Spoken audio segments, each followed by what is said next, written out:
Good afternoon and welcome to this edition of DMS 3000 News. It's episode number 117 on this Wednesday, February 7th, 2024.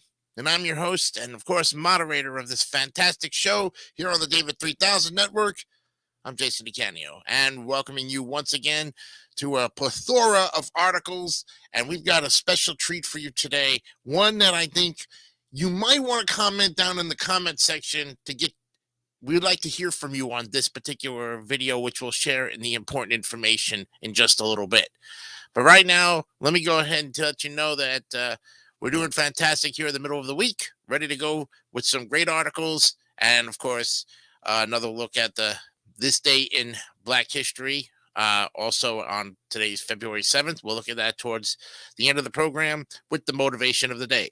But up first on the articles, liquid versus powder detergent versus pods, which is best to use. So if you're, doing laundry and you can't really decide which one is more effective, well, we're going to give you the information on all three.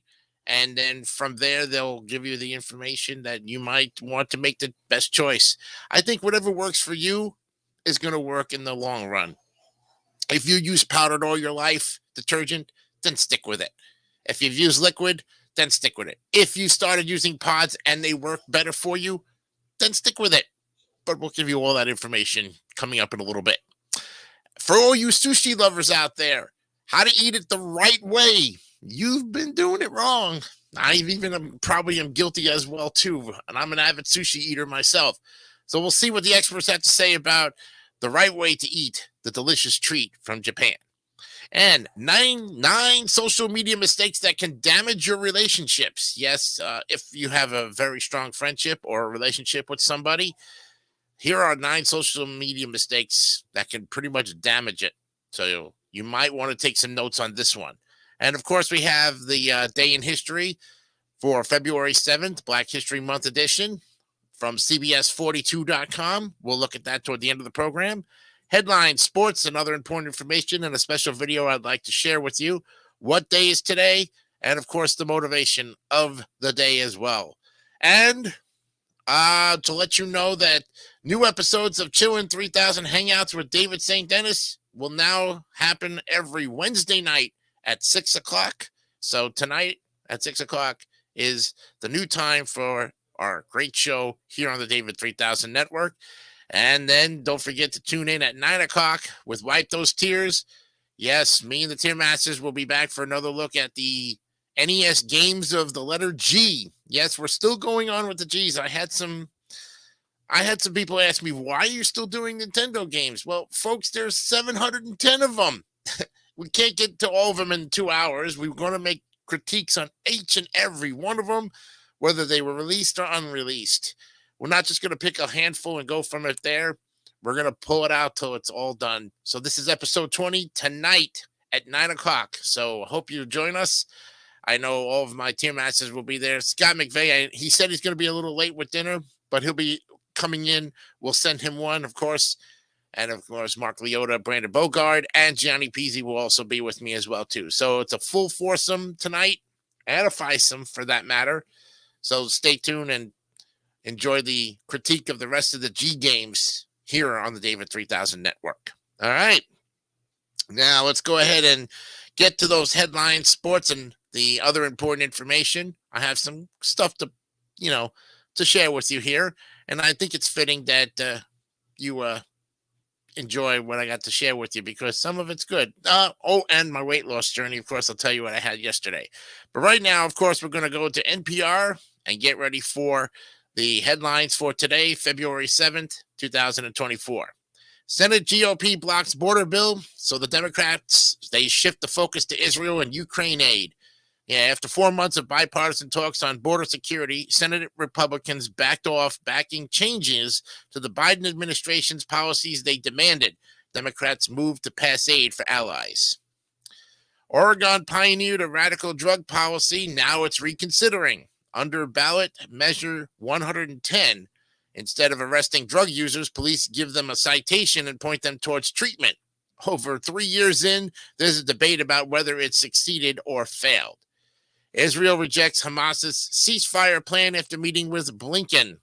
Israeli Prime Minister Benjamin Netanyahu has rejected a ceasefire plan delivered by the Palestinian militant group Hamas to end the war in Gaza. And a missing helicopter carrying 5 Marines is located in the California mountains. The Marine Corps helicopter was found Wednesday morning in the mountainous area outside San Diego, but rescue crews said snowy conditions were making access challenging on the ground. The U.S. is demanding Iran rein in its proxy groups. Is that actually possible? When the U.S. launched airstrikes over the past week in Iraq, Syria, and Yemen, the idea was to send a message to another country, Iran. Let me tell you something, folks.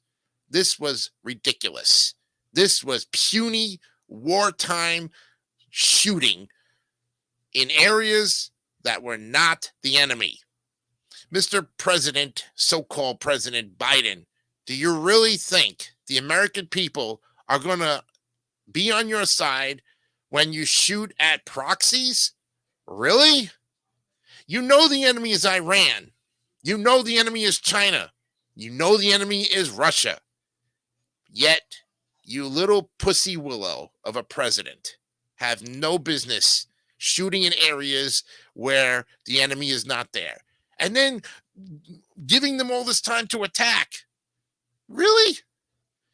When you go into war, folks, you're supposed to surprise your enemy. Shoot them when they're not expecting it. Giving them a full-fledged warning that we're coming for you? Really? Is that how you think war is supposed to be, Mr. President? Well, we all know that the president himself is getting money from China, Iran, and Russia. And this is why he is not going after these guys full-fledged. Because he knows if he starts a war with these guys, he's not getting his money at the end of his presidency.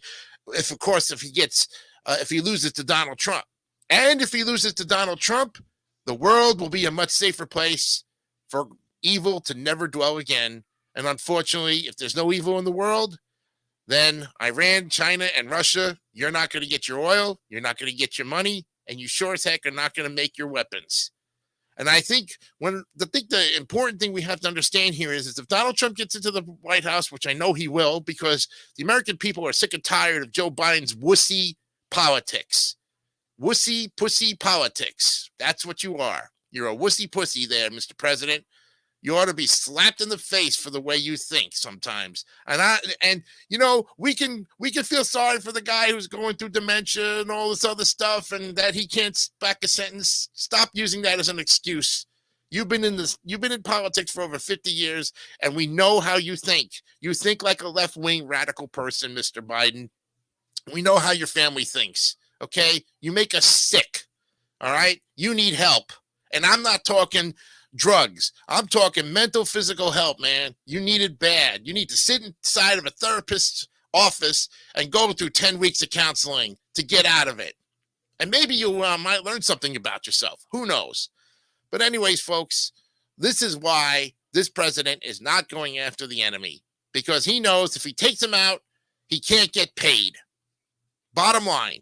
And even the people on Fox News, they're not reporting that he's getting money under the table. He probably signed a contract saying, oh, I won't attack you and you can pay me. You can attack our troops. You can attack everybody else. You can go after Israel and do whatever the heck you want. At the end of the day, I'm fulfilling my contract by not going after you. And because of that, there is probably a contract out there that he's keeping his end of the bargain and Iran is doing whatever they want. Only time will tell, Mr. President, when you don't get your money, and the world will be a safer place because you're going to be behind bars when it happens. I think they ought to throw the book at you for war crimes and for money laundering and for espionage for that reason. Let's continue on. Chaos in Congress over border security. None of the above wins. Yeah, that's right. None of the above wins Nevada's primary. Yes, congressional Republicans are opposing a border bill that they demanded, and Nikki Haley loses the Nevada primary. So she will lose South Carolina as well. Nikki Haley, get out while you can. Spare yourself the embarrassment. You know the people are voting for Trump. You know that is the honest truth. and stop trying to take money from the Democratic Party, because I'll tell you right now, that's why you're losing. We know you're getting money from the other side of the coin flip, because right now they've got the money to spend, and they'll do anything in their power to take you over to the other side of the ticket. We know it. And the people of South Carolina are not stupid. Look, the American people are not stupid people. Politicians, you guys are idiots. And you know what's going to happen when idiots continue to be idiots in the politics? They're going to be kicked out. And we, the people, are going to create a civil war. And we should, because this has got to stop. This has to stop. If you want a future for your kids and your grandkids, you will make it stop, folks. You will do whatever it takes to make it a better place for your family's future when you leave this earth. Think about that. NPR founding mother Linda Wertheimer is retiring. Read her bittersweet goodbye note. Yep, at our first staff meeting, there were no chairs or tables, but there were eager people with lots of plans sitting on the floor, and I was one of them, Wertheimer said, or writes. I went hunting for the 14th Amendment, the document that could bar Trump from ballots. Come on an adventure inside the research facility holding the Civil War era document that could bar former President Donald Trump from the White House. Folks, there was no insurrection at all that Donald Trump got involved with. Mark my words on it. If you look at the Forbes channel, the Republican Party has said that he has not done anything wrongdoing from January 6th. Get that in your brains right now. And you lousy Democrats who are so brainwashed by January 6th, because that's all you got to run on, you realize you guys are going to be the laughing stock of the century when Donald Trump impeaches all of you and goes after all of you when he's in the White House. He will point a finger and sit you down in that Congress and put the book at all of you who went after him. Okay? He's not going to forget. He will not forget what you did to him. Because once he becomes president, he's going to make sure that you guys sit in jail for the rest of your rotten scumbag lives. I have no respect for the Democratic Party and anyone who follows them. Fine, you don't want to be my friend no more because you are a true Democrat? You go right ahead. Because I know the truth. You sure damn well know the truth, but you just don't want to accept defeat. You narcissistic son of a guns, you. And there you have it. Deadly bombings strike Pakistan the day before parliamentary elections. Caretaker Prime Minister Anurwal Kakar denounced the bombings in Baluchistan and conveyed his condolences to the family of those who died. Venezuela's leftist leader Maduro makes a play for evangelical voters. Evangelical Christians are often courted by right-wing politicians, but in Venezuela, left-wing President Nicolas Maduro is trying to secure the church's support in the run-up to the elections. Here's what matters to voters and what could change their minds if it's Biden and Trump. Preserving democracy is top of mind for Democrats and independents. No, it's not. And while Republicans are most concerned about immigration, and there are big splits of how to handle immigration in particular. Now, folks, we've been over this before. Okay, we know immigration is going to be the top issue, but here is the thing. How can the Democrats say they are trying to protect democracy when they have abused their power? That is not democracy, folks. When you are a politician and you're pointing a finger to tell people how to run their lives, that is not democracy. That is communism. That is socialism. And you damn well know it. Because you were brought up in the schools to know the difference between the isms. Capitalism is our biggest thing. Without it, we are nothing. Okay? That's what the founding fathers gave us. Capitalism and freedom to do and succeed in life. And not have people point a pussy finger saying, you're going to sit, you're going to eat, you're going to crap, and you're going to read. You're going to do whatever. No. We don't listen to people like that. I sure as hell wouldn't listen to anybody who puts a finger to my nose and tells me you're going to do what I tell you to do. Go screw yourself, whoever you are. Okay? It's the same thing with the trolls out there. Yeah, the very people who don't like us are the ones who try to tell us what to say, when to do it, how to do it, and all this other stuff. And I say, screw you, because then you're a communist. Then you're a socialist. Then you're a narcissist. Called you out on it, didn't I? Yep. Not afraid to call it out. All right. A seafood firm wants to farm octopus. Activists say they're too smart for that. Octopuses are seen as smart and solitary. A seafood company plans to farm them commercially. Octopus garden, sure. Octopus farm, no way, says the animals advocates. Wow. 5 MLK speeches you should know. Spoiler, I Have a Dream isn't on the list. Martin Luther King Jr.'s iconic 1963 I Have a Dream speech is well known, but there are several other key speeches that also resonate as historical signposts of the civil rights movement. Yep. And like I said, Black History Month is, of course, here, and African Americans and the arts is the theme this year. European Union scraps pesticide proposal and another concession to protesting farmers. The European Union shelved an anti-pesticide proposal Tuesday in another concession to farmers after weeks of protests that blocked many capitals and economic lifelines across the 27-nation bloc. None of these candidates takes the Nevada Republican Party primary, dealing Haley a blow. Yes, Nikki Haley was the only major candidate left in Nevada's presidential primary election, but even that advantage did not help her clinch a win in the contest. She lost to none of these candidates. Can you believe it? Because we all know that Donald Trump is going to win the Republican nomination. It's a hands-down win for Donald Trump. And Nikki Haley, get out of here, will you? Just go back. Support the party and stop taking handouts from the Democrats, okay? Change your ways of getting your money, because we all know what a crooked person you are becoming, and we're not going to vote for you. I don't even know who you are. That's why I tried my best to vote for DeSantis. At least I know my governor. We don't know enough about you, but we've heard some pretty bad rumors about you, and unfortunately, those rumors are true. ESPN, Fox, and Warner Brothers Discovery plan to launch a sports streaming platform. Yeah, the platform will include games from the NFL, NBA, MLB, NHL, WNBA, NASCAR, and college sports, including the men's and women's NCAA tournament, as well as golf, tennis, and the FIFA World Cup. That would be interesting to see. Finally, maybe get those regional out-of-market games that we can finally watch from our own state instead of being blacked out. That would be pretty good. House fails to pass articles of impeachment for Homeland Security Secretary Mayorkas. Republicans failed to advance impeachment articles for Department of Homeland Security Secretary Alejandro Mayorkas, but left open the possibility of revisiting the vote at a later date. You know, and still, those 4 Republicans who went against the party and voted no, I can understand your strategy and everything, but still, you know this guy is guilty. You know he ain't doing his job, okay? You all know it.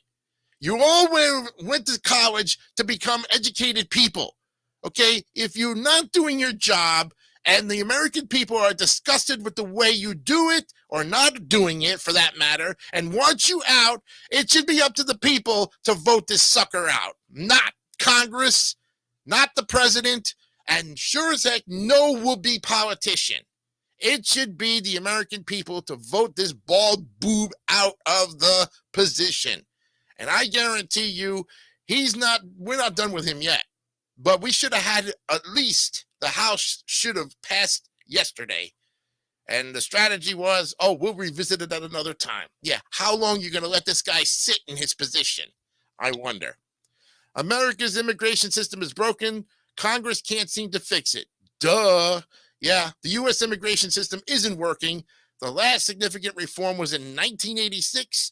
Presidents and Congress have been trying to fix it and change it ever since. And you know what? They can't come to a compromise. Nope, because the Democrats want this, the Republicans want this. Nobody wants to meet them halfway. And as long as you got a split of who wants what and can't fix it, then you're going to have problems. First of all, the federal government should not be the ones taking care of this problem. It should be up to the states, and the border states should have their own policies set into place. They will get the job done and be able to protect our country, not just from Mexico, but from anyone coming in. And I think also, too, We need to reopen Ellis Island and make those punks come through the country, through New York, like everybody else did back in the days. They come in by plane, and then they have to go through a rigorous tests and all of this to make sure that they're not carrying any diseases. Put them through the harshest conditions for testing ever. Because back then, if you were a legal alien coming in, illegal, and then you were legal and you did it by the book, you'd be just as upset as anyone trying to come in illegally. So all those legal aliens who are now legal because of the fact that you did it right, you guys should be more upset than the actual Americans who are still in this country, born and raised like myself. Because how long did you have to wait to become a legal alien? Probably 7 to 10 years, probably. And now these illegals coming in are just walking over the border and no one's stopping them. No one's questioning them. And it's becoming a chaotic mess. Hamas gives a positive response to a Gaza ceasefire proposal, Qatar says. Hamas's reaction was generally positive, but it still insists on a permanent ceasefire and full Israeli military withdrawal from Gaza, which Israel has rejected. The U.S. will discuss it with Israel. And that's a big mistake. Let the Israelis do the job, President Biden. Stay the heck out of the mess. You created it. Why the heck would you want to band-aid it up? Huh? Tell me. Why? What vested interest do you have in it? You don't. You want to make sure that the war continues on so you can get paid. There you go. I stand by that theory. No one has brought it up. None of the major networks, even including Fox, has not brought out the possibility that President Biden has been bought and paid for by the Iranian, Chinese, and Russian governments. Not yet. But I'll say it here on this show, because this is a show that I host, and I believe it wholeheartedly. Former Chilean President Sebastián Piñera dies in a helicopter crash at 74. He served as president from 2010 to 2014, and again from 2018 to 2022. He led the South American nation during devastating natural disasters, including the fallout of an earthquake and a tsunami. And there you have it, folks. The headlines for today, February 7th, 2024. All right, I want to take you to this video, and I'm going to show it to you. It's a little bit disturbing, but you need to understand what's going on here. I'll set the scene up for you. So if you're in an Apple store and you're, doing everything by the book, and then you got this guy, this puny little punk in California, just comes in and starts ripping up the phones and ripping off everything. The alarms are going off. And what do the people do? They stand around like statues and let him do what he wants. Check it out.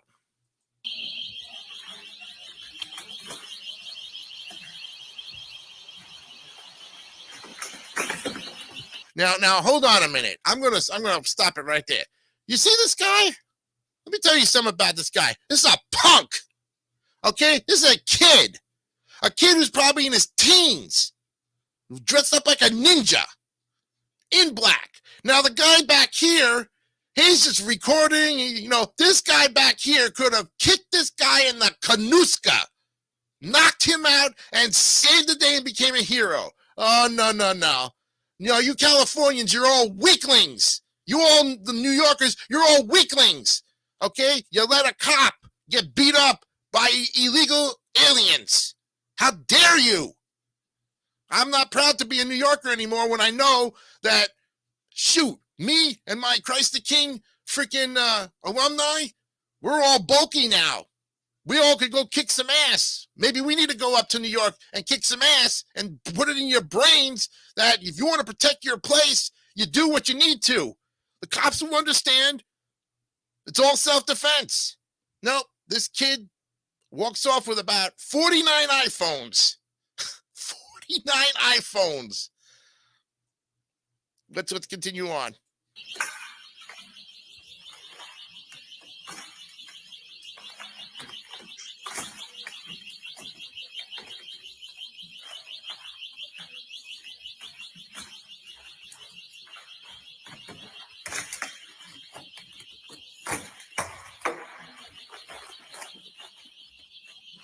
And look at that. There's a police car right in front of the building. Walks right past it. It's double parked. Freaking TikTok video. Yeah, there you have it, folks. And to that, I say to the man who stole all of those iPhones, you're a pussy. You are a pussy. Anybody can come out and kick your little hiney to the curb. And we could do that. We should do that. But no, because even the guy in the background didn't even want to touch the guy. Didn't want to come up there and threaten to put him in his place. Oh, no. So, one day it's going to be where you're just going to steal stuff for the sake of it. And I have to say that retail businesses are going to suffer because of the fact that people don't want to stand up for retailers and all of that. So I don't know. What are you going to do, guys? But if that was me and I'm in that Apple store, man, I would have done some heavy karate on that guy and say, come on, you little ninja shit. What are you doing? You stealing phones? You ruining business? You got to get through me, and I want to see what he does. Now, if he pulls out a gun, that's a different story. But it didn't look like he had a gun on him because he was so busy stuffing the iPhones in his pants like an apron, like a kangaroo. Yeah. So does the guy know ninjutsu? Probably not. But he's a little punk. So he is. And you let a little punk, you dumbasses in the Apple store, you let a little punk steal 49 iPhones, and all you could do was record his little butt. Shame on you. Shame on you. Shame on you, Apple Store. And this is why no one's buying your products, because you're getting stolen and robbed every other day. There you have it. What can I tell you? They're going to do it, and they're going to do it right. Okay, NBA time. Yesterday, Rockets lose to the Pacers 132-129. Knicks over the Grizzlies 123-113. Magic lose to the Heat 121-95. Mavericks, Kyrie Irving. What did I tell you? Kyrie Irving's playing in a great place now in Dallas. He's having a fun time. Comes in, scores 30 points on Brooklyn, and they win by 12, 119-107. Bulls 129 over the Timberwolves, 123 was the Jazz over the Thunder. Thunder 124-117, and the Suns over the Bucks 114-106. Today's games 7:00. Hornets will tip off with the Raptors. The Wizards will take on the Cavaliers at 7. At 7:30, it's the Hawks at the Celtics, Warriors at the 76ers, and the Spurs at the Heat. And the 10 o'clock game has the lowly Pistons at the Sacramento Kings. All right, let's look at the NHL. Get ourselves going here. All right. See what we got going down. There were a lot of games last night, and here we go. Flames beat the Bruins 4-1. It was the Canadiens 5, Capitals 2. Flyers over the Panthers 2-1. Penguins over the Jets 3-0. Shut them out. Stars over the Sabres 2-1. Canucks 3. Hurricanes 2. Devils over the Avalanche 5-3. And the Golden Knights beat the Oilers 3-1. Tonight's games have the Lightning at the Rangers at 7 at the Garden. It'll be the Maple Leafs hosting the Stars in Toronto. And at 9:30, the Wild go to Chicago to face off with the Blackhawks at 9:30. Should be some pretty good games tonight. And that's all for today for sports and highlights. One other thing I wanted to mention before we go here, and I'm going to have to take a break because what day is today is coming up next. Yes, we'll be looking at that. And, of course, our first article. Just briefly wanted to let you know that yesterday I had my Teriyaki Madness, had all my good stuff, and was able to eat 8 fig bars to get my points back down. Oh, those were good, some Fig Newtons there.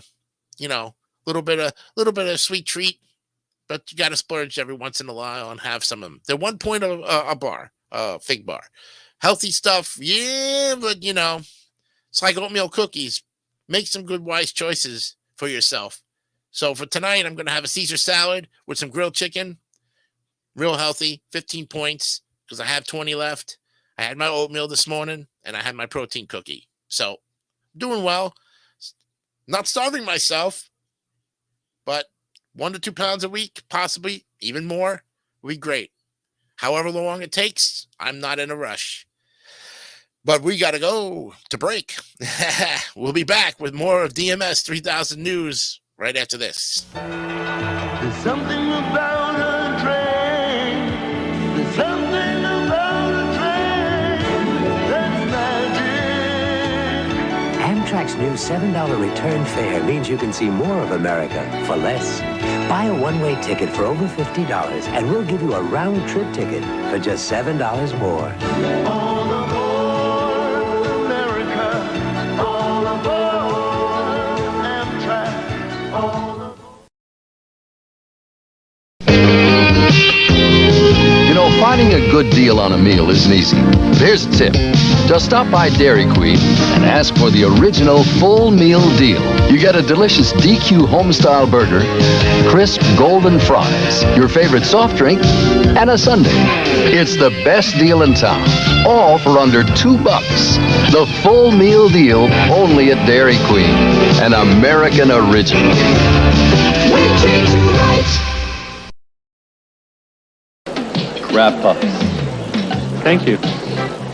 Dave Thomas, founder of Wendy's, is always on the lookout for new food ideas. Try one? What do you call these things?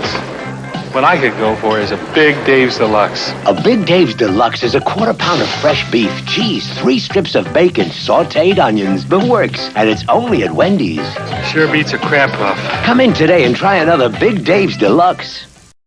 Remember me? I'm the kid that had a report due on space. Then I got the new Encyclopedia Britannica. He had a report due on space, and then he got the new encyclopedia. I think I made that abundantly clear. Yes. Anyhow, here it is. I mean, hey, everybody knows this is the greatest encyclopedia in the world. Help me get a B+. Why not an A? Too long. I found so much great information I put it all in. Overkill. The next report I did was for my science class on the human body.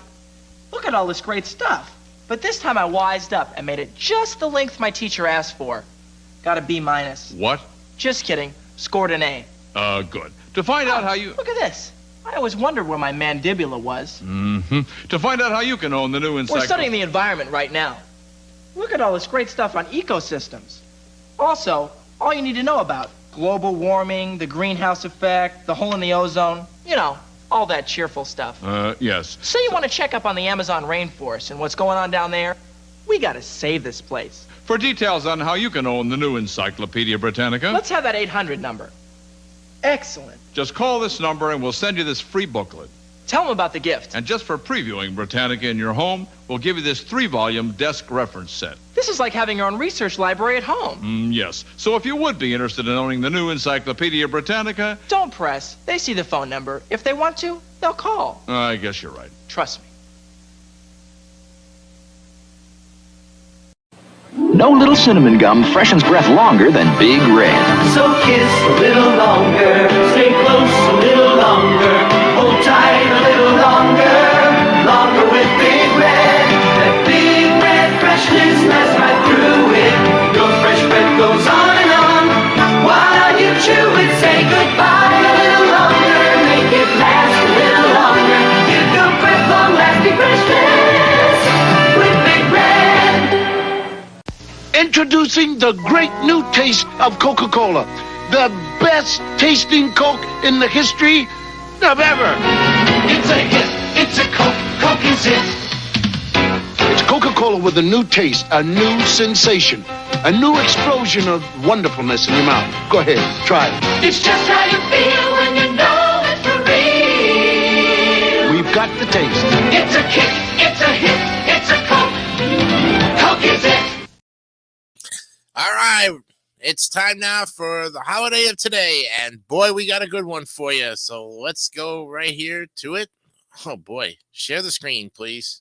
It is National Fettuccine Alfredo Day today on the show. Ooh, yum, yum, yum, yum. For all you people who love fettuccine Alfredo, whether you're Italian or not, this is your day. Yes. And you didn't get the status as one of the most popular pasta dishes, created without good reason. Fettuccine Alfredo is an Italian, obviously, pasta dish consisting of fresh fettuccine tossed with butter and Parmesan cheese. It's simple, yet delicious. It's so tasty that it deserves a day all to itself. And whether you are dining out or doing a spot of home cooking, make sure that fettuccine Alfredo is on the menu on February 7th. Yes. So the beginnings of this dish can be traced back as far as the 15th century, where there are records of Italian cook Martino da Como cooking pasta with butter and cheese, which is known as macaroni romancesi, or Roman pasta. The true inventor of fettuccine Alfredo, though, is Alfredo di Laleo. Wow, di Laleo. Yeah, the Italian restaurateur was trying to entice his wife, Inez, to eat after giving birth to their first child, Armando, in 1908. He created a recipe that included a blend of noodles, cheese, and butter, and in turn created a delicious, creamy texture. Fettuccine Alfredo became a go-to meal for his wife, and because the dish turned out so good, Di Laleo added it to the menu in his mother's restaurant, Piazza Rosa. Now, the dish became a massive hit, and Piazza Rosa became known as the birthplace of fettuccine Alfredo. In 1914, Alfredo de Laleo opened up his own restaurant in Rome called Alfredo, and later opened up another restaurant with his son in 1950. In 1977, he opened up a version of the restaurant in New York City, where it became a popular hit. The dish first made its way to America in the 1920s. And American travelers were returning home and reporting on it to such an extent that the dish and Alfredo's restaurant featured in multiple magazines and guidebooks. The dish's popularity has only grown since, with chains such as Olive Garden popularizing their own version. And by 2005, the dish was so popular that it was given its own holiday, and the first National Fettuccine Alfredo Day was celebrated. So, go back to 1892, Alfredo de Laleo gets cooking. Yep, he begins working in the restaurant owned by his mother, Angelina. In 1920, fettuccine Alfredo hits the U.S. Famous American actors Douglas Fairbanks and his wife, Mary Pickford, tried the dish for the first time while visiting Alfredo de Laleo's restaurant. They loved it so much they asked for the recipe to take back with them to the United States, where it became extremely popular. And De Laleo sold the restaurant to a new owner. However, its originality remained in 1943. And in 1950, like father, like son, De Laleo and his son Armando opened up a restaurant called Second Vero Alfredo, two Vero Alfredo, which means the true Alfredo. The restaurant is now managed by Alfredo's grandchildren. And then in 1977, Alfredo takes over New York. Yep, another Alfredo's opens near Rockefeller Center in New York, and probably has been there since the popularity is so much, right? Okay, so make your own fettuccine. Yeah, check in the gift ideas where you can find a pasta machine. Make your own noodles. It's easy and fun. The recipe is very simple, but you don't have to stop there. Get creative and add spinach or zucchini and become a noodle-making wizard. And host a party. Got your pasta machine ready? Okay, ready to show off your skills? Host a party. Pop open a bottle of Chardonnay and invite your friends to witness the cooking process right in front of them. And even if you don't make the pasta, making fettuccine Alfredo is a performance. And that means sharing it with friends is fun. Gather everyone around the table and mix up a fabulous meal right before their eyes, and they'll thank you for it. And of course, there's no need to stick with a single recipe. Get creative with it. Garlic and capers add great flavor textures. How about adding some protein? Alfredo goes great with nearly everything. Throw in some pan-seared scallops or broiled tuna. Alfredo sauce practically begs to be married with crab. Add some roasted chicken, or get really crazy and do surf and turf with crab and chicken. The sky is the limit. 5 facts about National Fettuccine Alfredo Day. It started in a family business in 1908 as Alfredo de Laleo created fettuccine Alfredo in his mother's restaurant, and it runs in the family. In Rome, Alfredo de Laleo's grandson, Inez de Laleo, serves fettuccine Alfredo at a place called Piazza Augusto in Proprietore 30. And it continues for years to come. Inez celebrates National Fettuccine Alfredo Day every year in his restaurant. It's an attraction. Today, Piazza Rosa is a tourist attraction you can visit in Rome. Many people travel there to visit this restaurant. And fettuccine Alfredo gained more attention in the U.S. than it did in Italy. Yep. And why we love the day? Well, it's not just for eating, it's for watching. The recipe is so simple, it can be assembled at the table in full view of the guests. You ever see when they have those big Parmesan cheese? They look like a barrel of just fresh Parmesan cheese, and they scrape a hole in it. Then they put the pasta in there with the sauce, and they toss it, and it melts right into the cheese and becomes Alfredo. You ever see that? Now, that's what they're talking about. Fettuccine Alfredo has been called Masatosa Miso Fettuccine alla Alfredo. This translates into most majestic fettuccine Alfredo style. The preparation before guests has been described as a spectacle reminiscent of grand opera. Servers would raise the noodles high in the air, displaying them in grand style before serving them. How often are dinner and a show one and the same thing? Not every tasty food is also nutrient-packed. Fettuccine Alfredo provides 18 grams of protein and 30% of the daily recommended intake of calcium. Protein helps your immune system function, and calcium is vital for bone strength and heart health. Like seeing your food? Well, this dish provides plenty of vitamin A, and that's good for preventing blindness and infections. So eat up. Actors Douglas Fairbanks and Mary Pickford were the Brad Pitt and Angelina Jolie of their day. They were on their honeymoon when they tried the amazing dish for the first time. And like most people, they fell in love on the spot. They were so amazed, they donated a golden fork and spoon set to the dish's creator, Alfredo de la Leo, even after he served his clients with the golden utensils. How many other dishes are worthy of golden cutlery? Not many.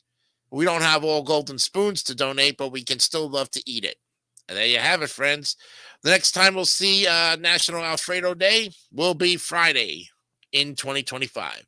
So we'll be there to, of course, give you this fantastic history once again next year on What Holiday Is Today. All right. Coming up next. Okay. Also, I got a comment too. All right. Let me see what the comment is here. Yum. Purple Goblin says, yum, fettuccine Alfredo looks delicious, and it is delicious. Not only will it satisfy your taste buds, but it will enlighten your eyes as well. Thanks for joining us here today, Purple Goblin. Appreciate it. And like I say, when we come back, we'll take a break and look at liquid versus powder, detergent versus pods. Which one is best to use? We'll give you all that information and more on DMS 3000 News right after this. I like to keep myself sparkling clean and fresh. Now, if you want all-day freshness, there's this new concentrated cleaner called Blue. Just pop Blue in the tank, then every time I flush, I get a Blue detergent rinse that helps clean and deodorize me for up to a month. The tablet dissolves, so there's no dripping mess to remove, and my fingers don't get stained. I tell you, Blue makes me feel brand new. Try concentrated Blue. It's the simplest bowl cleaner yet.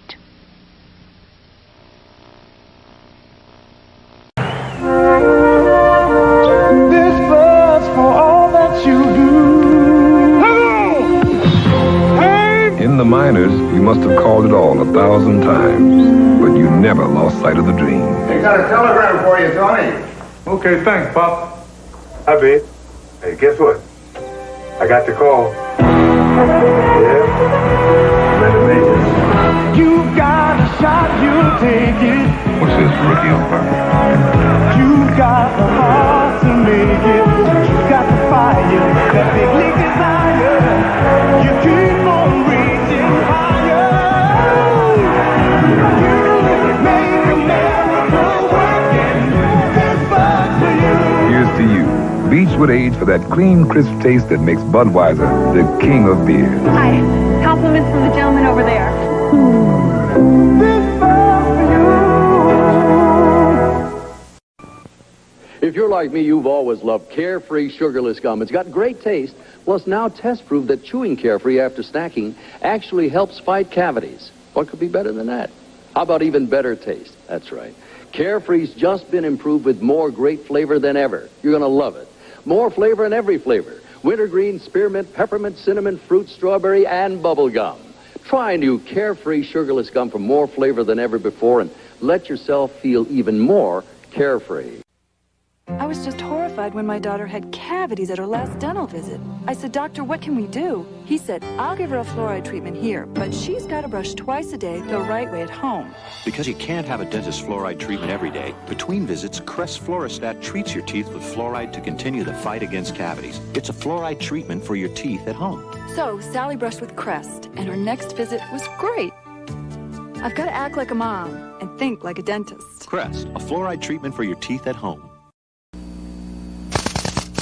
When you get up and go, has got up and gone. Turn yourself back on. Take 5. Take 5, 5 alive. Take 5, 5 alive. Snowcrop 5 Alive. 5 delicious fruits. Tangerine, grapefruit, lemon, lime, and orange make one refreshing taste. Take 5, 5 alive. Take 5. 5 Alive, the 5-fruit refresher. Could switching to Geico really save you 15% or more on car insurance? Can football announcer Andres Cantor make any sport exciting? Ha sido una partida intensa hoy. Jadrowski está pensando. Veamos qué va a hacer. Moverá la reina, moverá el caballo. ¡Qué tensión! ¡Viene! ¡Gol!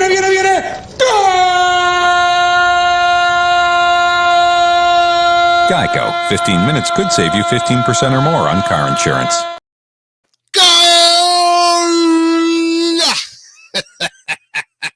Welcome back to DMS 3000 News. It's episode 117 on this Wednesday, February 7th, 2024. I hope you're having a fantastic day with us here. And we're ready for our first look at this great article on detergents and cleaning. Yeah. Liquid versus powder versus pods. Which is best to use? Well, laundry experts break down the pros and cons of powder versus liquid and versus pods, making your choice that much easier. When it comes to the best laundry detergent, options are endless. Is your idea of perfume a freshly laundered shirt? You can invest in one of the best smelling laundry detergents. Does your skin rebel in the face of harsh soaps? Stock up on laundry detergent for sensitive skin. And are you concerned about washing clothes and chemicals? Pick among the safest laundry detergents. All of that is a great start, but it doesn't touch on the biggest clothes washing decision: powder versus liquid detergent versus pods. Which type of detergent is tops? Well, experts say the choice of powder versus pod versus liquid detergent depends on what you're looking for. For instance, powder is cheap, lasts a long time, produces less waste, and is great for heavily soiled clothes. Liquid detergents, on the other hand, work better in cold water and are easier to measure and can be used as spot treatments or when hand washing clothes. And pods are easy to use, light and portable, and make zero mess. Now, how you use detergents is critical too. There are specific tips for how to use laundry pods. For example, just like there are specific tips for how to use fabric softener and how to separate laundry. Here, we break down the pros and cons of each type of laundry detergent so you can understand which one is the best and how to use it most effectively. Oh, and after you're done, make sure you check out this shirt folding board to save yourself hours spent on neatly folding laundry. In the powder area, here are your pros. Less messy, tends to be cheaper per load, generally more shelf-stable than liquids or pods, so it'll last longer, has more eco-friendly packaging, amount of powder used per load is customizable, lightweight compared to liquid detergents, and works well on heavily soiled clothes, such as sports uniforms. But there are cons, too. Some powder detergents have trouble dissolving in colder water, which can leave residues on clothes. Can be used for pre-treating clothes, but you need to make a paste or dissolve it first, adding an additional step to your laundry routine. Needs to be kept dry, and it's messier than pods. Powder detergent is a smart pick for extra dirty loads, says Mary Gigalardi, a.k.a. Dr. Laundry. Gagalardi, actually. Clorox's in-house scientist and cleaning expert. Powder detergent is usually formulated at a higher pH, which can optimize cleaning of heavily soiled work clothes and sports uniforms, she says. Laura Johnson, who's a research and development expert with the LG Electronics Home Appliances Lab, points to money and environment saving benefits. Powder detergent is best for consumers who are looking for eco-friendlier packaging, she says. It's also a better budget option for consumers. The expert tips. Well, when using powder detergent, it's important to know what temperature to wash clothes.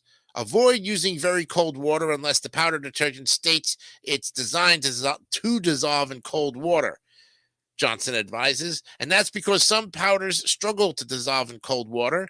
So if you prefer a powder versus liquid detergent and also want to wash in cold water, pre-dissolve the powder in a little warm water before adding it to the washer, Gigarati suggests. And you got to measure carefully. When choosing a powder versus liquid, rely on the measurements on the package. Follow the instructions on the package for the amount of detergent and water recommended to make the pre-soaking solution, as well as the time limit for how long to soak an item. And check the ingredients. For a deep clean, using a powder versus liquid or pods, pick a product with the right ingredients. Make sure your powder detergent includes enzymes and fluorescent whitening agents in addition to the cleaning agents.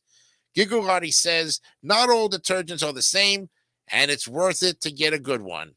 So here are the liquid pros and cons.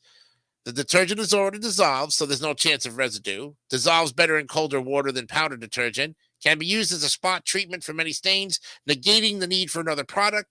The cap allows for easy measuring and can be used for hand washing garments. Works well on oil and grease stains.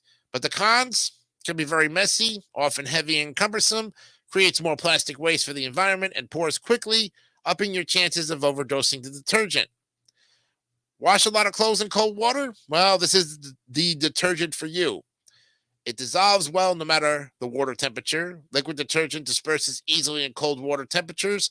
So a person who wants to exclusively use cold water, usually for energy savings, would be more likely to use a liquid detergent, says Gagliardi. This type of detergent is also good at removing oil and grease stains.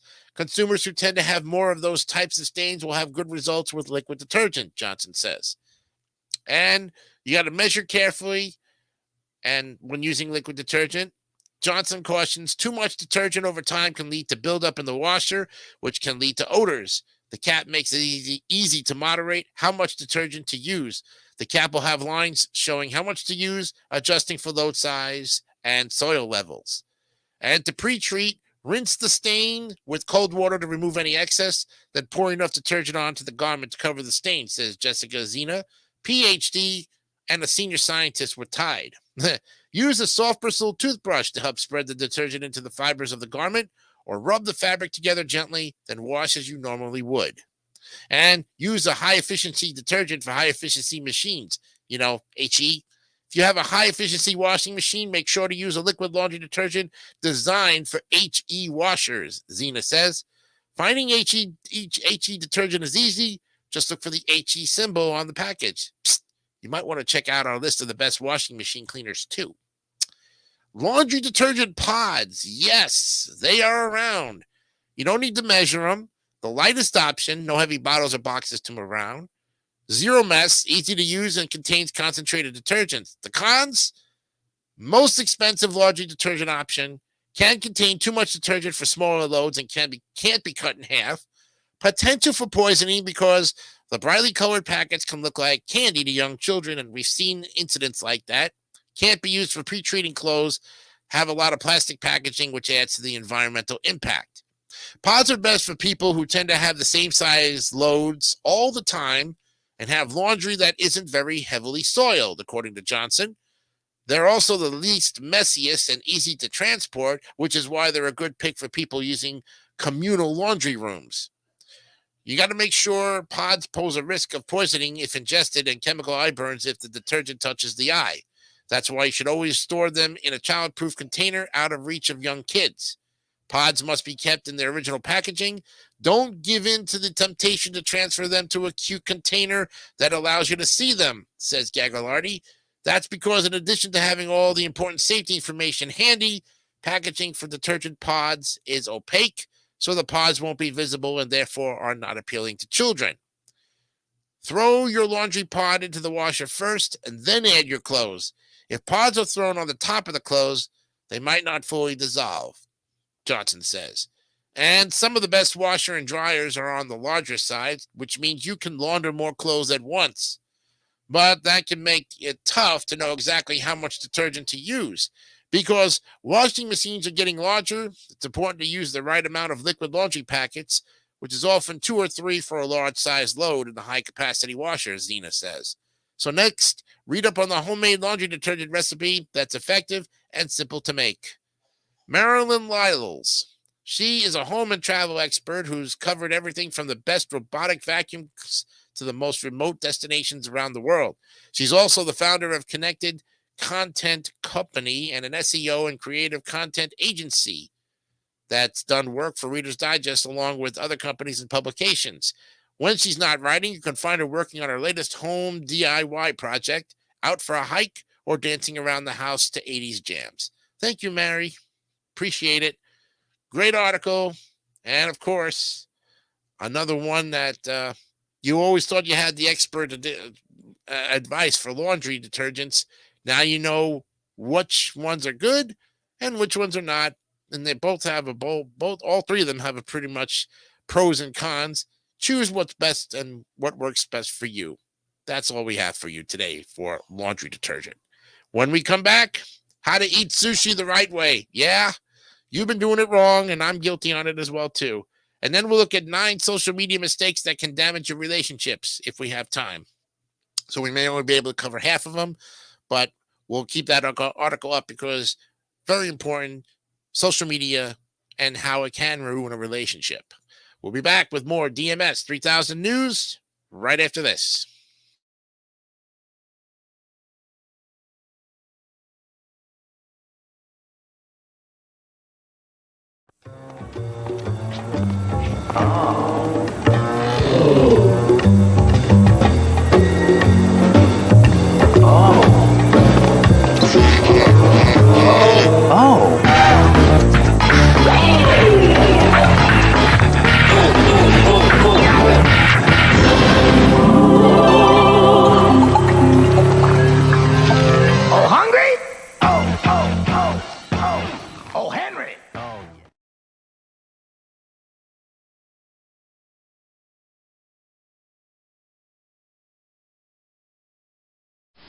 Eat your cereal, it's healthy. Open wide. That's it. I've had it with these healthy, schmelthy tasting cereals. I want a cereal that tastes so good. You want to eat it. Your mini wheats. Dad, these are good for you. I don't want to hear that. See? No salt, no cholesterol, fat-free. I can't hear you. Sorry, wrong number. Kellogg's Frosted Mini Wheats. Surprise! They're good for you. Got lots of fiber, too. I didn't hear that. I heard that. You know, when you got it right, you got it right. Whether you're talking about this, or whether you're talking about the one and only Diet Cola that does it for Ray, Diet Pepsi. You know, nothing tastes as good to me as Diet Pepsi.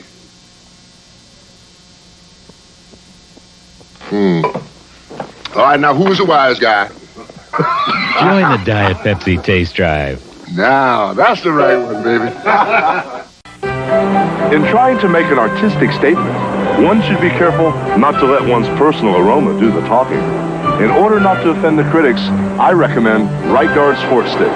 It provides maximum protection and the freshest scents, a sublime palette of odoriferous emanations.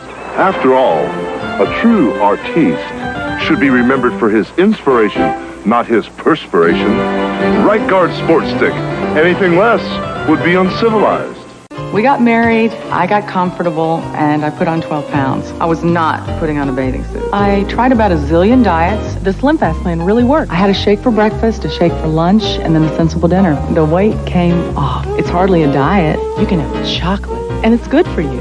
19 essential vitamins and minerals, protein, calcium, and carbohydrates. All the balanced nutrition like a healthy meal. I feel good. Maybe I should buy a bikini. Slim Fast, balanced nutrition for a healthy life.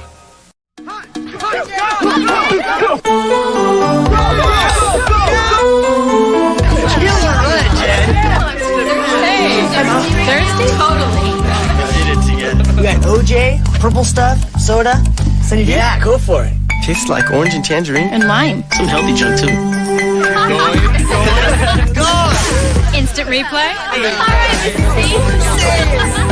Sunny Delight, the good stuff kids go for. All right, we're back again, ready to go for another great article here at the top of the third half hour of our program. It's about 5 o'clock, right on the dot. And how to eat sushi the right way. Yep, you've been doing it wrong, and I'm guilty as well, too. So we're going to find out how to do that as Sujit Lin gives us 3 sushi and Japanese food experts to explain how to eat sushi the right way and other tips for a successful sushi experience. So since its introduction to American cuisine in the 60s, sushi has become one of the most popular Asian foods in the country. Got a fancier first date? Yeah. Well, a recent study by Match found that eating sushi increases your chances of a second date by 170%. That's, of course, if your date doesn't like sushi, then, of course, you might not get a second date unless you go Chinese, you know? So looking for an exclusive romantic ambiance? Few experiences come close to the intimacy of omakase. A chef chooses option that integrates sashimi, nigiri, and high artistry forms of sushi. It may have taken some time for the ancient Japanese dish to catch on, but once Americans learned how to eat sushi, there was no stopping them. Today, sushi is nearly as common as pizza, and trying it is as easy as picking up a basic roll while shopping at a mall or some of the nicer grocery stores in the United States. For something in the middle, there's always the casual experience of a conveyor belt sushi restaurant, a low-key budget sushi joint, or a Pan-Asian buffet. But no matter where you choose to buy or eat your sushi, it's important to practice good table manners and acknowledge etiquette rules when partaking in cuisine that is so vital to a specific culture. Basics include knowing how to eat with chopsticks, but can extend to specifics like how to eat Japanese food in general. So we asked 3 sushi and Japanese food experts to explain the right and best ways to enjoy this food. And here are their tips for how to eat sushi like a pro. Many Americans approach eating sushi with reverence, but according to Chef Masamoto Masahamaya of Oku, you don't have to. There really isn't any proper ritual to follow once the hands are clean, he says. Sushi was originally fast food that began as a finger food, so it's actually perfectly acceptable to eat it with your hands and not even use chopsticks except for sashimi. But it's far from a free-for-all, and when presented with a smorgasbord, or better yet, a boat full of sushi, it's hard to know where to start. Even as early on as crafting that spread, order and balance are important to Japanese culture, hence the subtle rules for eating the cuisine. In the Complete Guide to Sushi and Sashimi, for instance, authors Jeffrey Elliott and Robbie Cook advise starting with lighter fish like whitefish and making your way to the richer, more oily types. Of course, there's more to eating sushi than food facts like these, with steps that need to happen both before and after your first bite. So, at any sushi restaurant, once you're seated, you'll receive a damp towel or individually wrapped single-use moist towelette, both of which are for cleaning your hands. This is part of omotenashi, the Japanese term for hospitality that emphasizes looking after your guests wholeheartedly, says Hamaya.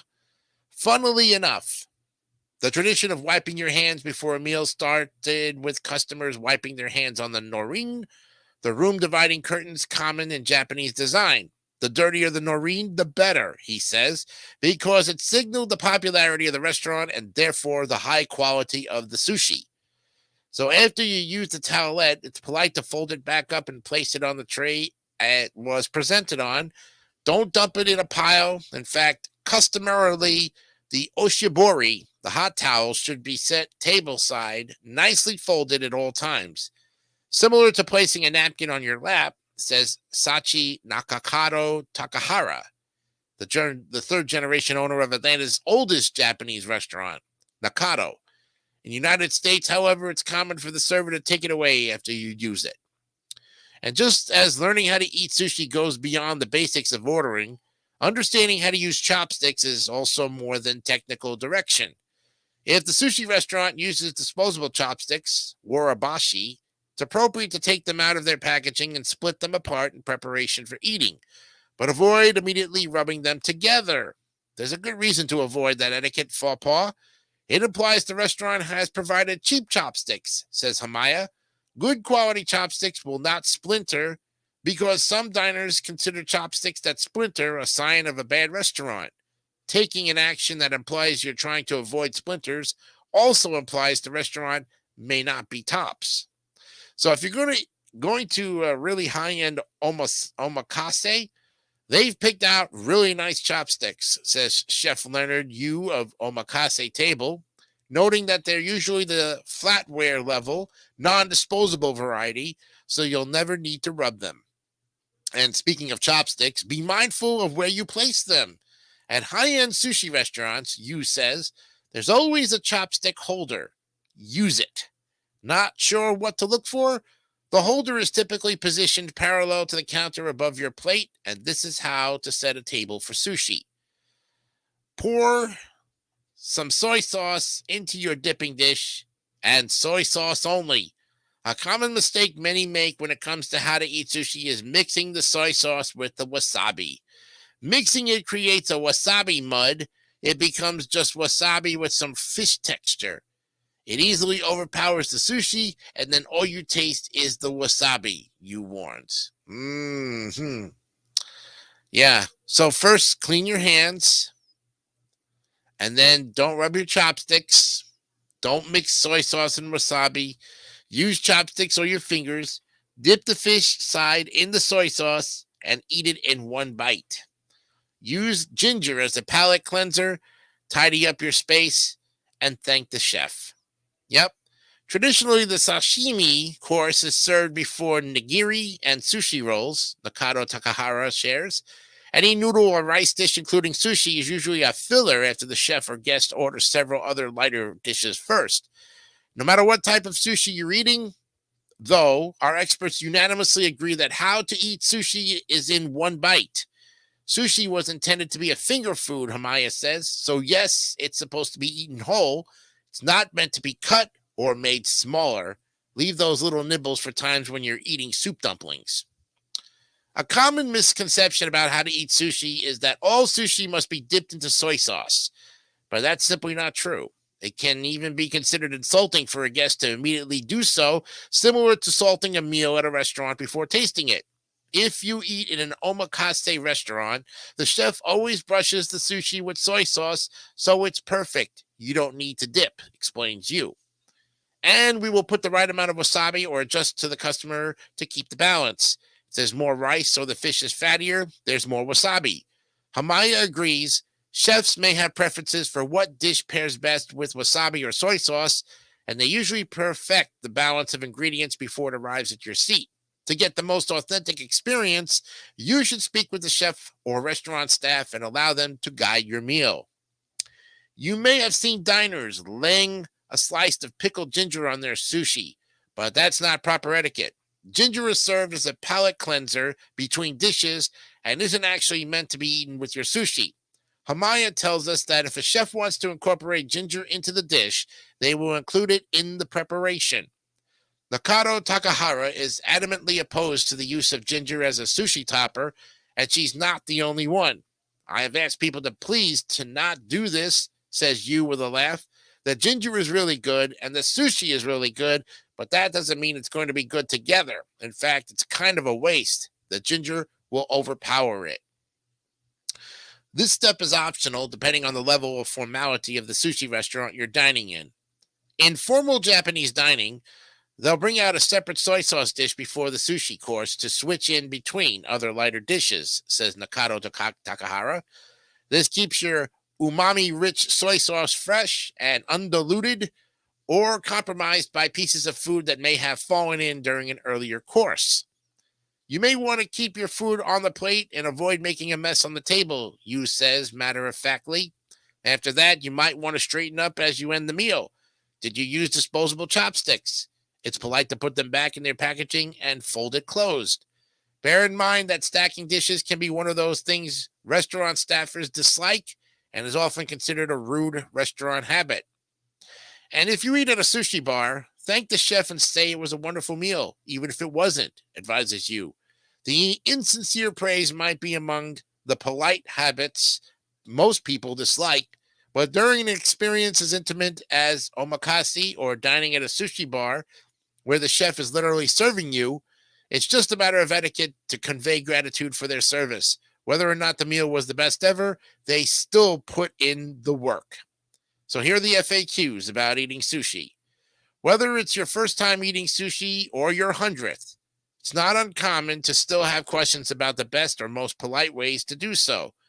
People are often uncertain about what to do with side items, whether it's impolite to stuff them in their mouth with a full piece of sushi, where to place their chopsticks, and what rules apply to special dining situations like omakase or conveyor belt sushi restaurants. Our experts weigh in below. Is it rude to use your towel to clean your face? And while the provided hot towel or moist towelette is primarily for cleaning hands, you don't have to stop there. It is not impolite to clean your face. It's totally fine, Yu assures us, particularly in cities where people may have walked to the sushi restaurant. Whether it's a warm or cold towel depends on the weather, he adds. Are you supposed to eat the whole piece of sushi? Yes, yes, and yes, our experts chorused. Most items presented by the chef are designed to be eaten in one bite. Nigiri sushi is ideally one bite size, Nakado Takahara says. Taking giant bites of your meal may be one of those habits dinner party hosts dislike, but if you're eating sushi, that's not the case. There's a really good reason to avoid eating sushi in multiple bites, no matter how tempting the prospect, and that's the mess.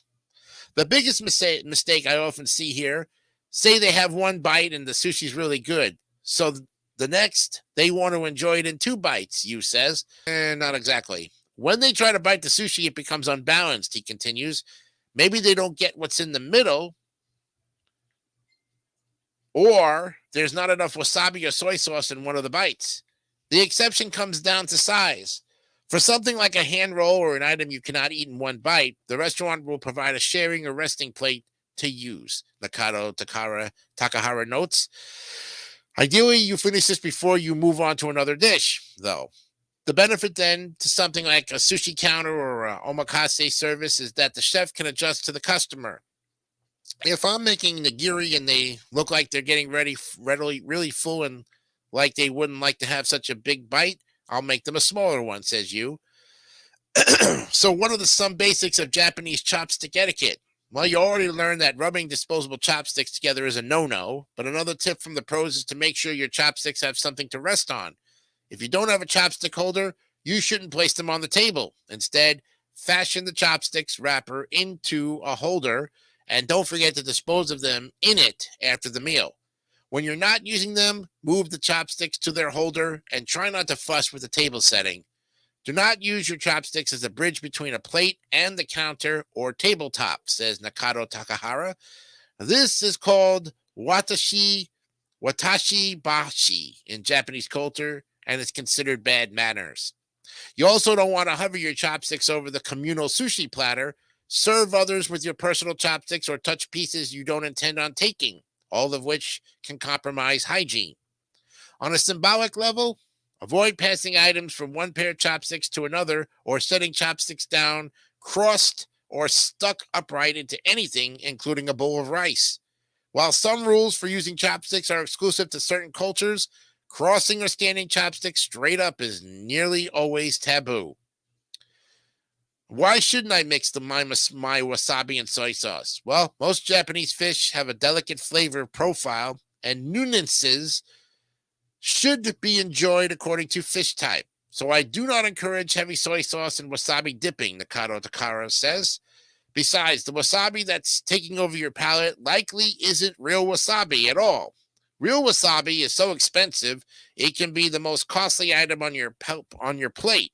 But powdered wasabi, which is common, is very cheap, so don't worry about not using it at all, confides Yu. And do you always have to use soy sauce? Well, the answer is a hard no.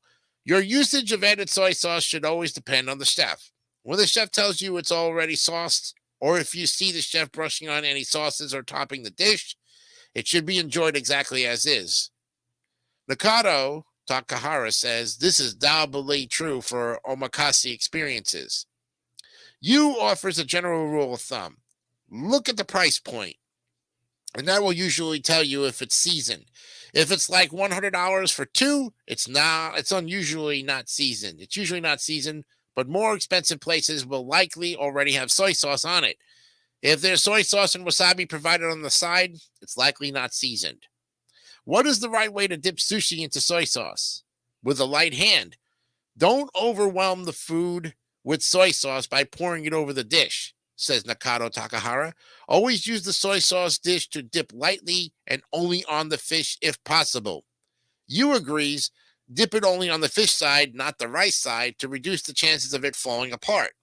Dipping the fish instead of the rice can also help you avoid overdoing it on the soy sauce. Rice can easily absorb soy sauce, and too much can ruin the dish. How should you handle tipping? Well, regardless of whether you eat at a table or at the sushi bar being served directly by the chef, you should always tip as you would any other type of dine-in restaurant. So exactly how much should you tip? Every establishment may have their own protocol, but from my experience, it's usually pooled based on a point of percentage system. Says Jenna Pravyachit, the general manager of Omakase Table. Although not always required, it would be ideal to tip at least 20% since it's usually split among the chef, servers, and any server support staff. If you felt service was exceptional, you can tip chefs or servers on top individually. It's always appreciated, but not necessary. For to-go sushi orders, the rules are not quite as clear as to-go tipping etiquette is still evolving. It is, if it's delivered, be sure to tip your driver, but if you're picking it up yourself, tip as you normally would or wouldn't for other types of cuisine. What is the polite way to partake in an omakase-style meal? It's important to understand that when you dine at an omakase restaurant, your entire meal is at the chef's discretion. You're giving the chef free reign on whatever they would like to present to you, explains Nakado Takahara. The chef will usually ask if there are any allergies, but if you have a lot of likes and dislikes, I would not recommend an omakase experience since it can hinder the chef's creativity. The most important etiquette rule you can follow during this dining experience: do not go back and ask for substitutions or tell them partway through if you have food aversions, she says. Midway through the meal is not the time to practice saying no, however polite you may think you're being. Hamaya backs this up. It would be rude to give any sort of suggestions or make specific requests, he says. Instead, trust the chef and leave it up to them. Think of omakase as chefs taking you on the very flavor journey they thoughtfully intended. As for other pieces of advice, you suggest eating as soon as your food arrives. Always try to eat it in one bite and as soon as possible. The minute the chef places the food on your plate, because temperature really matters, he says, and plan ahead for it. In omakase, it's disrespectful to the chef to take courses to go. When he personally dines this way, Yu says he always finishes the meal because I don't want to disrespect the chef who's been there since 8 a.m. prepping, perfecting his craft, and tailoring his menu. Go in prepared and scheduled properly, check the amount of courses, and go hungry. So what's the proper etiquette for eating in a conveyor belt sushi restaurant? Well, one of the most casual and trendy and fun ways to enjoy sushi is at a conveyor belt sushi restaurant. There, anything goes. Nakado Takahara says, at a conveyor belt sushi restaurants across the country, you can sit down, pick whatever you like, eat, and then let the restaurant tabulate your bill at the meal's end. No judgment there, assures you. There you have it, friends. Great article. Sujit Lin, she's a helper centering her food, travel, and lifestyle stories around service topics readers want to know more about. She covers dining, groceries, product reviews, gift guides, wellness, and cultural issues for Reader's Digest and other national publications, including Eating Well, HuffPost, Better Homes and Gardens, Southern Living, and the Spruce Eats and Kitchen. Great article, and I will now be able to go to a sushi bar or just a sushi buffet and learn the tricks of the trade as well, too. We'll be back with a look at the Daily Motivator for the day and the Day in History, Black History Month edition for February 7th. And we'll do 9 social media mistakes that can damage your relationship on tomorrow's edition of DMS 3000 News. We'll be right back right after this. How long has it been since your mom's fixed Jello pudding for you? A long time ago. How long? A long, long time But she knows it's good for you, right? And she knows that you love it, right? Well, maybe she forgot. Maybe I should remind her. Moms, you know how the kids love Jello pudding, and you know it's made with fresh milk, so it's wholesome. And you haven't made Jello pudding for them since Last night. last what? Kids love Jello brand pudding. Remember. It's yum yum fun that is cool and clean, and its name is the Snoopy Snow Cone Machine. You put ice cubes in and get a snow cone out. This is fun. Yum yum fun is what it's all about. Some assembly required, and you mix the punch flavor. It's yummy Snoopy. It's yum yum fun that is cool and clean, and its name is the Snoopy Snow Cone Machine. Snoopy Snow Cone Machine comes with everything you see here from Hasbro.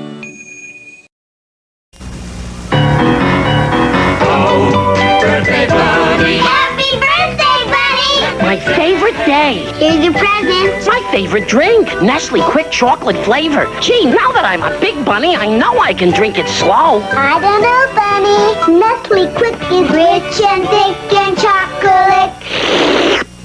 That's the thing about birthdays and Quick. They both go so fast.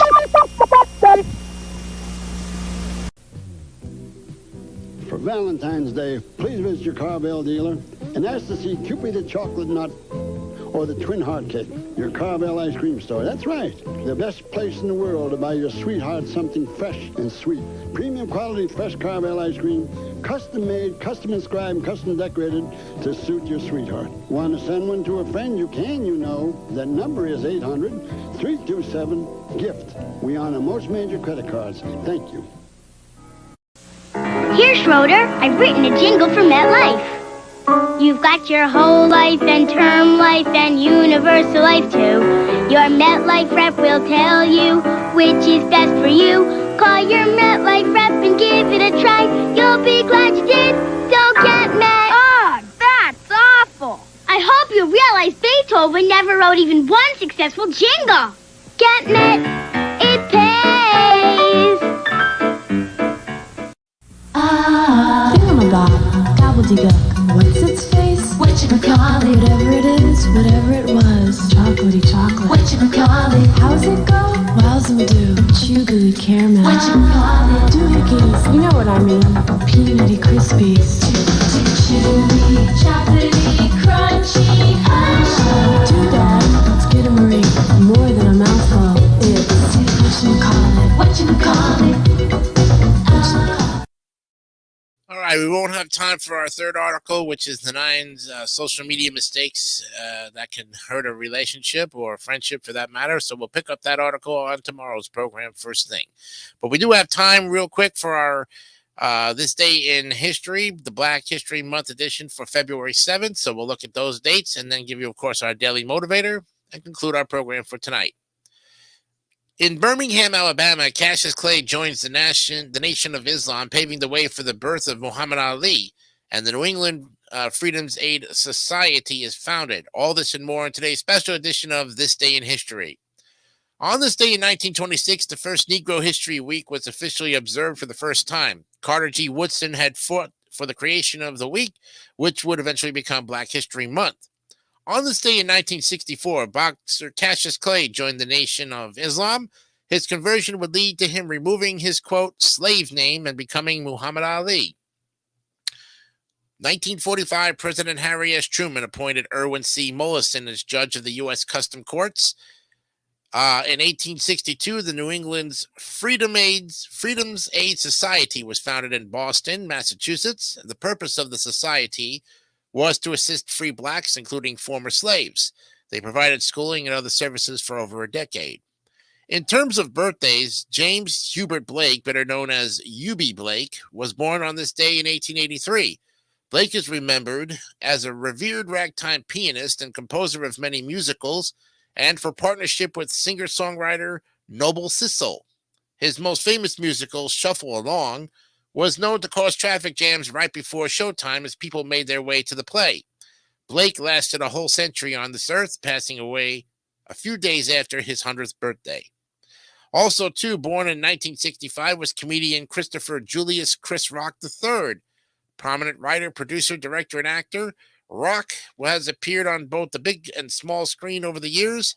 The Grammy and Emmy Award-winning Rock was also once named the 5th best stand-up comedian of all time by Comedy Central. Yes, you go, Chris Rock. All right, it's time for the Daily Motivator of the Day, and Ralph Marston, once again, enlightens us, graces us with his presence, and we will look at right now the Daily Motivator for today. Let's pull it up. There it is. No, that's November 3rd of last year. Here we are. Today, Wednesday, February 7th, 2024. Title is called Live It Now. Fill today with living. That's what it's for. As each moment passes, bring into being some fresh new richness. There's no shortage of possibilities for doing so. What have you always wanted to learn? What experiences, achievements, observations, and joys would best fill the hours of this day? Before you dare to wish for more opportunities, make use of the ones you already have. Instead of putting off fulfillment until some later date, go ahead and live it now. You always have the excuses, but you only have one shot at living this day. So step beyond those excuses and live today as fully as you can imagine. Life is yours, and it's great. It's a great thing to have. Live it now. Thank you, Ralph Marston. Fantastic Daily Motivator. His messages are so amazing. And we'll have more great, amazing stuff tomorrow and a little bit more controversial stuff as we get ready for another edition of DMS 3000 News. Number 118, getting close, and the numbers keep going up. From all of us here at the David 3000 Network, and of course at the WJDC Studios in Oviedo, Florida, I'm Jason Icanio, wishing you a great night. And remember, in about a half an hour, don't forget to tune in to Chillin' 3000 Hangouts with David St. Dennis at 6 o'clock. Good night, and we'll see you tomorrow. Bye for now.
Don't forget to subscribe to the Gary Dawson Network for more great content like this one.